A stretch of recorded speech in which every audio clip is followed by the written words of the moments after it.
Bienvenidos, hoy hablamos con el penalista José Ugaz, además expresidente y ahora miembro de Transparencia Internacional. Bienvenido, doctor. Queremos preguntarle, transparencia y urgencia, ¿por qué deben ser términos compatibles?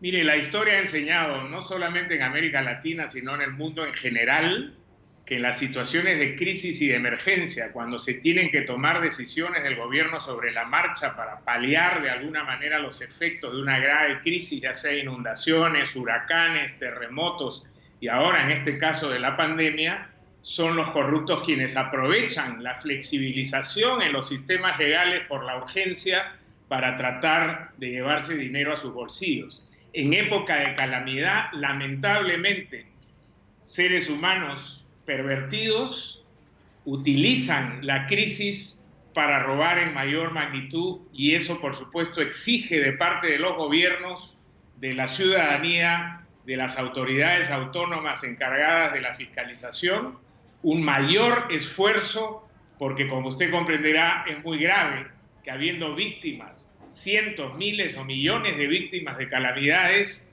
es inaceptable que un grupo de sinvergüenzas, de buitres, de hienas, se estén llevando el dinero a sus bolsillos a costa de la vida o de la salud o de la dignidad, de la vida en condiciones dignas de cuantiosas cantidades de ciudadanos. En tiempos normales, las contrataciones directas se pueden prestar para situaciones irregulares que favorecen la corrupción.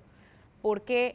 ¿Qué pasa con ellas en situaciones de crisis? Mire, en tiempos normales, la mayoría de los estados han optado por tener sistemas de contratación pública con una serie de reglas, se establecen bases con requisitos, se hace un escrutinio de quiénes son las personas jurídicas, las empresas que van a postular o los individuos que van a postular, si tienen el capital, si cumplen con las especificaciones técnicas, etc.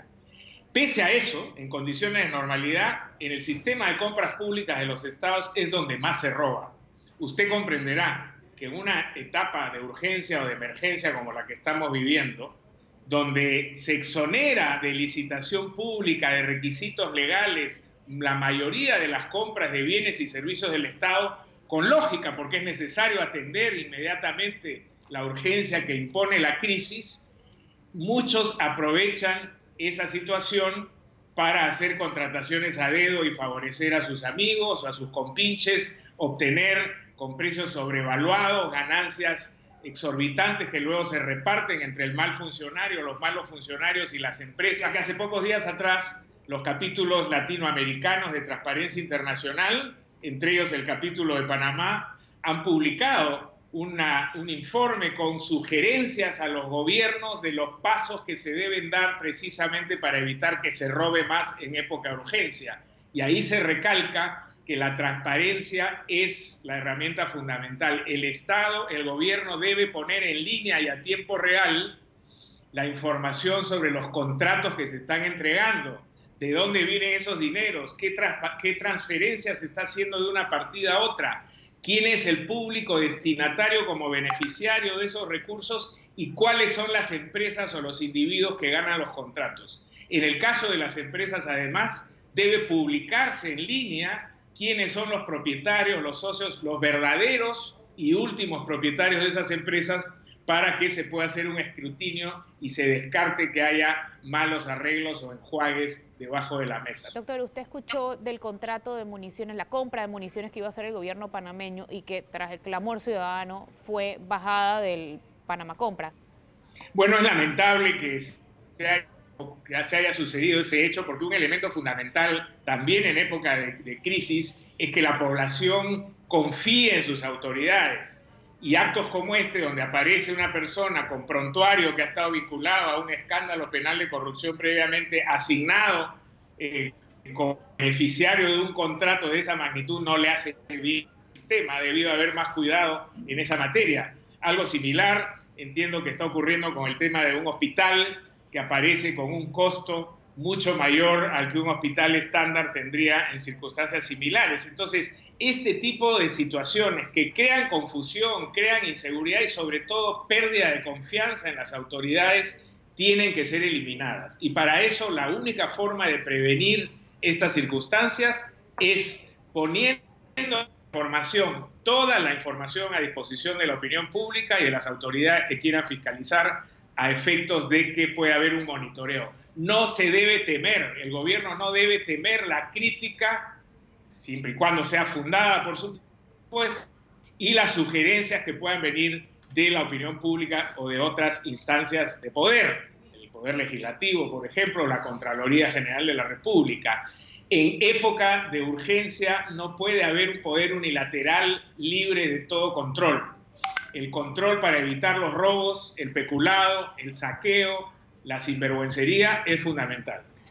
Justamente de eso quería hablarle. El Ejecutivo en Panamá buscó el subterfugio de declarar estado de emergencia, no de urgencia como lo establece la Constitución, y así se ahorra pasar por la Asamblea Nacional. El Ejecutivo entonces decreta sin tener contrapesos, sin tener límites. ¿No le parece que esa es la receta ideal para generar corrupción? Yo, como no soy ciudadano panameño, desconozco cuáles son las previsiones que tiene la Constitución para una declaratoria de emergencia o de urgencia. Y por lo tanto no puedo afirmar si lo que ha hecho el gobierno está bien o está mal.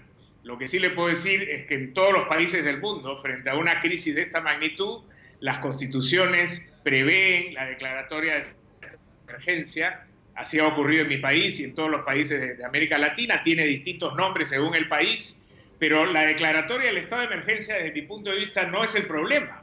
El problema es, una vez declarada la emergencia, si es que se van a implementar los mecanismos de control de los otros poderes del Estado y de la sociedad organizada a efectos de que no ocurran actos de corrupción. Doctor, usted acaba de lanzar el libro La Gran Corrupción.